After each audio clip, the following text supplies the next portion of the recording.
కానీ స్పోర్ట్స్ కానీ కల్చరల్ మినిస్టర్ని చేసి నా మీద నమ్మకాన్ని ఉంచి ఈరోజు నేను ఒక నాయకురాలిగా ఎదిగే అవకాశాన్ని జగన్మోహన్ రెడ్డి గారు ఇవ్వటం నా జీవితంలో ఆయన నేను ఎప్పుడూ కూడా మర్చిపోలేను. జీవితాంతం కృతజ్ఞతగా ఉంటానని కూడా మీ అందరి ముందు చెప్తున్నా. ఎందుకంటే మీరు కూడా మా స్థాయికి వచ్చేదానికి అవకాశం ఉంది వైఎస్ఆర్ కాంగ్రెస్ పార్టీలో మాత్రమే. ఎందుకంటే కష్టపడే వాళ్ళకి, టాలెంట్ ఉన్న వాళ్ళకి, పార్టీ కోసం, ప్రజల కోసం మనసు పెట్టి పనిచేసే వాళ్ళకి ఖచ్చితంగా స్థానం జగనన్న కల్పిస్తారు. దానికి రెండవ నిదర్శనం నా పక్కనున్న వరద కళ్యాణి గారు. తను కూడా ఊరికే వచ్చేయలేదు, చాలా కష్టపడి 2009 నుంచి పాలిటిక్స్లో ఉన్నారు. ఆ తర్వాత నేను మహిళా అధ్యక్షురాలు అయ్యాక మా మహిళా కమిటీలో జనరల్ సెక్రటరీగా నమ్మకంతో 3 జిల్లాలు అప్పగించాను. వైజాగ్, విజయనగరము, శ్రీకాకుళం 3 జిల్లాల్లో నేను ఇచ్చిన ప్రతి కార్యక్రమాన్ని విజయవంతం చేస్తూ ముందుకు వెళ్ళింది. సో అప్పటి నుంచే ఆమె కష్టపడి పనిచేసే తీరు, పార్టీ కోసం ఆమె ధైర్యంగా నిలబడిన తీరు చూసి జగన్మోహన్ రెడ్డి గారు ఎమ్మెల్సీ ఇచ్చారు. సో రిజర్వేషన్ ఉంటేనే మహిళలకు ఇవ్వటం కష్టం. మహిళా రిజర్వేషన్ లేని చోట కూడా రాష్ట్ర వ్యాప్తంగా ఎన్నో పెద్ద పెద్ద పదవుల్ని మహిళల మీద నమ్మకంతో మనకి అందించిన జగనన్నని మనం కాపాడుకోవాల్సిన బాధ్యత ఇప్పుడు మన మీద ఉంది. ఎందుకంటే మీ అందరికీ తెలుసు, ప్రజలు మనని ఓడించలేదు. ఈరోజు ఈవీఎంల మ్యానిపులేషన్ చాలా ఉంది అనేది నేను మొదటి నుంచి చెప్తున్నాను. ఇప్పుడు అవన్నీ కూడా ఒక్కొక్కటిగా బయటికి వస్తున్నాయి. సో మనం తెలుసుకోవాల్సింది, ప్రజల్ని తన సొంత మనుషులుగా ప్రేమించి కులం, మతం, ప్రాంతం చూడకుండా ప్రతి మహిళకి మంచి చేయాలి అన్న ఉద్దేశంతో సంక్షేమ పథకాలు కానీ, ఇళ్ల పట్టాలు, ఇళ్ళు కట్టించడం కానీ, అభివృద్ధి కార్యక్రమాలు కానీ, అలాగే పదవులు కానీ, ఆల్మోస్ట్ ఓటర్లు ఈక్వల్గా ఉన్నాం కాబట్టి మగవాళ్ళకి అవకాశాల్లో కూడా మనకి ఈక్వల్గా అందించిన ఘనత జగనన్నకే దక్కింది. మరి అలాంటి జగనన్నని ఈరోజు మనం కూడా కులం, మతం, ప్రాంతం ఏది కూడా తేడా లేకుండా ప్రతి మహిళ కూడా ఒక శక్తిగా, ఒక టీం వర్క్గా ఫామ్ అయ్యి మనం జగనన్నని మళ్ళీ ముఖ్యమంత్రి స్థానంలో కూర్చోబెట్టాలని కూడా ఈ సందర్భంగా తెలియజేసుకుంటున్నా. ఎందుకంటే ఈ మహిళా దినోత్సవం రోజు రాష్ట్ర వ్యాప్తంగా ప్రతి మహిళ కూడా జగన్మోహన్ రెడ్డి గారు అధికారంలో ఉన్నప్పుడు, ఇప్పుడు కూటమి ప్రభుత్వంలో అధికారంలో ఉన్నప్పుడు మహిళలకి ఏం మంచి జరిగింది అనే దాని మీద బేరీజు వేసుకుంటే ప్రతి మహిళ కూడా ఈరోజు కూటమి ప్రభుత్వం అధికారంలోకి వచ్చిన విధానం చూసి పాలిచ్చే ఆవును వదులుకొని ఎగిసెగిసి దాన్నే దొన్నపోతం తెచ్చుకున్నామని ప్రతి మహిళ ఫీల్ అవుతుంది. 20 నెలల్లోనే ఎప్పుడు ఎన్నికలు వస్తాయా, కూటమి ప్రభుత్వాన్ని కూకటి వేళ్లతో పెకిలించి పడేద్దామా అని ప్రతి మహిళ కూడా ఎదురు చూస్తుంది. ఎందుకంటే జగన్మోహన్ రెడ్డి గారు ఉన్నప్పుడు మహిళా సాధికారక పాలన మనకు అందిస్తే, చంద్రబాబు నాయుడు కూటమి పరిపాలన ఏమి ఇచ్చింది? నారావారి నరకాసుర పాలన ఇచ్చింది. ఈరోజు రాష్ట్రంలో చూస్తే మనకి గౌరవం లేదు, ముఖ్యంగా రక్షణ లేదు. ఈరోజు ఒక హోంమంత్రి మహిళ అయి ఉండి కూడా మహిళలకి రక్షణ కల్పించలేని దౌర్భాగ్య స్థితిలో మనం ఉన్నాం. ఆమె హోంమంత్రి పదవి తప్ప అన్నీ చేస్తుంది, ఆటలాడుతుంది, పాటలు పాడుతుంది, డాన్స్ వేస్తుంది, అని కూతలు పెడుతుంది. అమ్మ, నీకు ఇచ్చిన పదవి హోంమంత్రి అమ్మా, ఆడవాళ్ళకి రక్షణ కల్పించమ్మా. ఎవరైనా తప్పు చేస్తే వాడు ఎవడైనా కూడా వాడిని శిక్షిస్తే రెండో తప్పు అనేది జరగదు అంటే దానికి ఆమెకి టైం లేదు. అలా అంటాం ఒక ఆమె. ఇంకో ఆమె మంత్రి ఉంది, ఆ మంత్రి పిఏ మీకు ఉద్యోగం ఇప్పిస్తాను, నాతో వస్తావా అని చెప్పి ఆడవాళ్ళ జీవితాల్ని నాశనం చేస్తుంటే ఆ మంత్రి పట్టించుకోకుండా జీవితాలు నాశనం అవుతుంటే చూస్తుంది. ఇంకో ఆవిడ ఉంది, అనిత, సవిత, సంధ్యారాణి. ఈ ముగ్గురు మంత్రులు అవ్వటం మహిళలుగా మన దురదృష్టం అని చెప్పుకోవచ్చు. ఎందుకంటే మహిళా మంత్రులు ఉంటే మహిళలకి సంక్షేమాన్ని అందించాలి, మహిళకి భద్రతను అందించాలి, మహిళకి రక్షణ కల్పించాలి, మహిళా సాధికారత దిశగా పనిచేయాలి. అలా చేయని ప్రభుత్వాన్ని నిలదీయాలి. అది వదిలేసి ఈరోజు టింగు రంగా అని చెప్పి చంద్రబాబు నాయుడు గారిని తీసుకొని ఈ మంత్రులు మహిళా దినోత్సవ వేడుకలు అంటూ ఈరోజు ఒక డ్రామా చేస్తున్నారు. మీరు అందరూ చూస్తారు. అసలు కూటమి ప్రభుత్వానికి, ముఖ్యంగా చంద్రబాబు నాయుడికి, అనితకి, సవితకి, సంధ్యారానికి మహిళా దినోత్సవ వేడుకలు జరిపే అర్హత ఉందా అని అడుగుతున్నా. ఎంత సిగ్గుచేటు చెప్పండి. ఈరోజు రాష్ట్రంలో 6 ఏళ్ల అమ్మాయి నుంచి 60 ఏళ్ల ముసలిదాన్ని వరకు రేప్ చేస్తున్నారు, దాడులు చేస్తున్నారు. వాళ్ళ అధికారాన్ని ఉపయోగించి లొంగ తీసుకొని వాళ్ళ జీవితాలు నాశనం చేస్తుంటే ఈరోజు ఎవరైతే కంప్లైంట్ ఇస్తారో ఆ మహిళల మీద కేసులు పెడుతున్నారు తప్ప, తప్పు చేసినా తప్పుడు వాళ్ళ మీద కేసు పెట్టకుండా వాళ్ళకి మళ్ళీ కొమ్ము కాస్తున్నారు. వీళ్ళ మహిళా దినోత్సవం చేసి మహిళలకి మంచి చేస్తామని చెప్తే ఈ రాష్ట్రంలో ఉండే మహిళలు నమ్ముతారా? ఈరోజు అధికారంలోకి వస్తే కులం, మతం, ప్రాంతం, పార్టీ చూడకుండా మహిళలందరికీ మంచి చేస్తాం, జగన్మోహన్ రెడ్డి గారు ఇచ్చిన దానికన్నా డబుల్గా ఇస్తామని చెప్పారు కూటమి ప్రభుత్వం. ఇచ్చారా? ఈరోజు కులం, మతం, పార్టీ చూడకుండా మన పార్టీ అయినా వాళ్ళ పార్టీ అయినా అందరినీ వెన్నుపోటు పొడిచేయటమే. వెన్నతో పెట్టిన విద్య చంద్రబాబు నాయుడుకి. నిజమే కాదా? సో ఈరోజు మననే కాదు, అటు బీజేపీ మహిళల్ని, తెలుగుదేశం పార్టీ మహిళల్ని, జనసేన మహిళల్ని కూడా వెన్నుపోటు పొడిచిన ఘనత చంద్రబాబు నాయుడికే దక్కింది.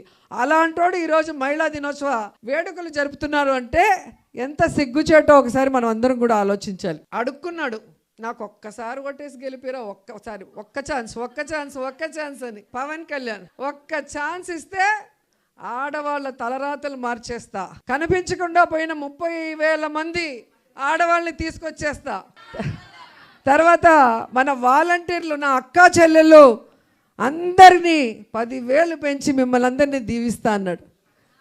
సుగాలి ప్రీతి పేరు చెప్పుకొని సుగాలి ప్రీతి వాళ్ళ తల్లి కన్నీళ్లతో గెలిచిన పవన్ కళ్యాణ్ ఈరోజు అదే సుగాలి ప్రీతి తల్లి కన్నీళ్లు పెడుతున్నా అపాయింట్మెంట్ ఇవ్వకుండా, ఆ కుటుంబానికి న్యాయం చేయకుండా మోసం చేసిన వ్యక్తి.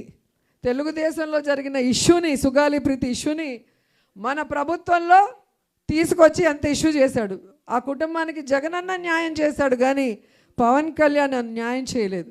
30,000 మంది కనిపించకుండా పోయారు, ఇంటెలిజెన్స్ రిపోర్ట్ వచ్చిందని చెప్పిన వ్యక్తి 20 నెలలు అవుతుంటే 30,000 మంది కాదు 30 మందిని కూడా తీసుకురాలేదు. మరి ఈరోజు కూటమి ప్రభుత్వంలో ఇంటెలిజెన్స్ పని చేయట్లేదా అని అడుగుతున్నా. ఈరోజు వాలంటీర్ అక్క చెల్లెమ్మలకు 10,000 పెంచడం దేవుడెరుగు, మొత్తానికి ఉద్యోగాన్ని పీకి రోడ్డు మీద పడేశారు. వాళ్ళు ఏడుస్తుంటే కనీసం వాళ్ళ పక్క తిరిగి కూడా చూడలేదు. ఇలాంటి వాళ్ళకి మహిళా దినోత్సవ వేడుకలు జరుపుకునే అర్హత ఉందా అని అడుగుతున్నా. మొన్న అసెంబ్లీలో ఒక మాట మాట్లాడటం మీ అందరూ చూశారు. మన పవర్ ఏంటో చెప్తున్నాను. వైఎస్ఆర్సీపీ పవర్ 11 మంది అంటారు. పవన్ కళ్యాణ్ భలే చెప్పాడు, 11 మంది ఉన్న 1100 మంది లాగా వీళ్ళు మాట్లాడుతున్నారు అన్నారు. సో కూటమి ప్రభుత్వం తెలుసుకోవాల్సింది, పంచ పాండవులు కూడా 5 మందే, కానీ 100 మంది కౌరవుల్ని ఎలా మట్టు కరిపించారో మన వాళ్ళందరూ కూడా జగనన్న ధైర్యంతో, జగనన్న ఇన్స్పిరేషన్తో ఎంతమంది ఉన్నామన్నది కాదు, బుల్లెట్ దిగిందా లేదా అనేది ఇక్కడ అసలు విషయం. ఈరోజు మనం ఇంత ధైర్యంగా, గర్వంగా ఉండడానికి కారణం ఏంటి? జగనన్న ప్రతి కుటుంబానికి, లబ్ధిదారులు అయితే చాలు, పేదవాళ్ళు అయితే చాలు, వెల్ఫేర్ కానీ, హౌసింగ్ కానీ, ఏ విధంగా ఇంటి వద్దకే వాళ్ళ అకౌంట్లకే, ఎవరి ఇంటికి పోయి ఏ లీడర్కి కూడా సలాం కొట్టాల్సిన అవసరం లేకుండా ఇచ్చాడు. అలాగే రేషన్ కానీ, మెడిసిన్స్ కానీ వారి ఇంటి వద్దకే వెళ్ళి ఇవ్వటం జరిగింది. పెన్షన్స్ వారి ఇంటి వద్దకే వెళ్ళి ఇవ్వటం జరిగింది. ఇవన్నీ ఇచ్చారా లేదా అని మళ్ళీ ఎమ్మెల్యేలని, మంత్రుల్ని, ఎంపీల్ని ప్రతి ఇంటికి గడప గడపకి మన ప్రభుత్వం ద్వారా అందరినీ కూడా వెళ్ళి చూడటం జరిగింది. సో అందుకే ఈరోజు ఈవీఎంల వల్ల మనం ఓడిపోయినా మనం గ్రామాల్లోకి వెళ్తే గ్రామం మన చుట్టూ తిరుగుతుంది. మనం చేసిన మంచి వాళ్ళు గుర్తుపెట్టుకున్నారు. కానీ తెలుగుదేశం వాడికి ఈరోజు గ్రామాల్లోకి కానీ వార్డులకు వెళ్ళే ధైర్యం ఉందా? కొడతారా లేదా? అది కూడా పాత చెప్పుతో కొడతారు, కొత్త చెప్పు వేస్ట్ అని చెప్పి. సో ఎప్పటికప్పుడు మేము ఎక్కడున్నా అక్కడి నుంచి మాట్లాడతాం. తను శాసనమండలిలో బయట ప్రెస్ మీట్స్ పెడుతుంది. అట్లాగే మీరు కూడా బాధ్యతగా మాట్లాడగలిగిన రోజే అది ఇండైరెక్ట్గా ఇటు పార్టీకి క్రేజ్ పెరుగుతుంది, అటు మీరు ఏ ఇష్యూ మీద అయితే మాట్లాడతారో ఆ అన్యాయమైన కుటుంబానికి మీరు న్యాయం చేసిన వాళ్ళు అవుతారు అండ్ మీరు లీడర్గా ఎదుగుతారు. సో 3 ఉంటాయి బెనిఫిట్స్ మీరు చేసే పని మీద. సో ఇది ఖచ్చితంగా మీరు అందరూ కూడా చేయాలని కోరుకుంటున్నాం. అండ్ ఇంకోటి, ఈరోజు మీరు చూస్తే ఎమ్మెల్యేలు అంటే ఎలా తయారయ్యారు, ఎంపీలు ఎలా తయారయ్యారు, ఆఖరికి తిరుమల తిరుపతి దేవస్థానం చైర్మన్ ఎంత అసహ్యంగా బిహేవ్ చేస్తున్నారు. ఇలాగే కనుక వేరే పార్టీ వాళ్ళు ఎవరైనా చేసుంటే వాళ్ళని బ్రతకనిచ్చుంటారా? వాటి మీద ఎన్ని డిస్కషన్లు పెట్టుంటారు పొద్దున్న నుంచి సాయంత్రం వరకు. సూట్లు వేసేసి వీడు ఇంటలెక్చువల్, వీడు విశ్లేషకుడు, వీడు అది, వీడు ఇదని, అంతా వీళ్ళే, అంత పెయిడ్ బ్యాచే కూర్చోబెట్టి పొద్దున్న నుంచి సాయంత్రం వరకు సావగొడతారు. అదే వాళ్ళ ఎమ్మెల్యేలు కానీ వాళ్ళ చైర్మన్లు కానీ తప్పు చేస్తే ఇందులో తప్పేముంది? ఇందులో తప్పేముందంటే ఏం చెప్పాలి వాళ్ళకి? నేను నాకు అర్థం కావట్లా. ఈరోజు అలాంటి వాడిని ఏం చేయాలో ఒకసారి మీ అందరూ కూడా ఆలోచించండి. ఎందుకంటే మహిళల్ని గౌరవించిన వాడిని అస్సలు సహించరు జగనన్న. అలాంటిది తిరుమల తిరుపతి దేవస్థానంలో ఇలా చేస్తే నిమిషాల్లో కూడా సస్పెండ్ చేసే కార్యక్రమాలు చేస్తాం. ఇక్కడ ఏం తప్పు ఉంది అని అడుగుతున్నారు అంటే ఆ బిఆర్ నాయుడికి ఎంత అహంకారం, ఎంత పొగరు, నరాన కొవ్వెక్కి కొట్టుకుంటారని చెప్తారు చూడు, ఆ విధంగా తయారయ్యాడు. నిజంగానే లడ్డూ గురించి ఎవరైతే తప్పుగా మాట్లాడారో అందరి లెక్కలు వెంకటేశ్వర స్వామి తేల్చేస్తున్నాడు. ఏ విధంగా ఒక్కొక్కరిది తేల్చేస్తూ వచ్చారో మనం చూసాం. సో ముఖ్యంగా ఒక బాధ్యత కలిగిన చైర్మన్గా ఉండి బిఆర్ నాయుడు ఒక మహిళ గురించి ఆయన మాట్లాడతాడు. దీంట్లో తప్పేముంది, మాకు ఎప్పటి నుంచో పరిచయం ఉంది, వాళ్ళ ఇంట్లో లేదు ప్రాబ్లం, మా ఇంట్లో లేదు. నువ్వు TV5 నాయుడు ఉంటే మాకు ఏం ప్రాబ్లంలా, మీ ఇష్టం ఎన్న సావండి. కానీ టీటీడీ చైర్మన్గా ఉన్నప్పుడు ఇంతవరకు ఏ దేవాలయంలో కూడా ఇలాంటి చైర్మన్, ముఖ్యంగా టీటీడీ చైర్మన్గా ఉన్న వాళ్ళ మీద ఇలాంటి వీడియోస్ కానీ ఇలాంటివి వచ్చింది దాఖలాలే లేవు.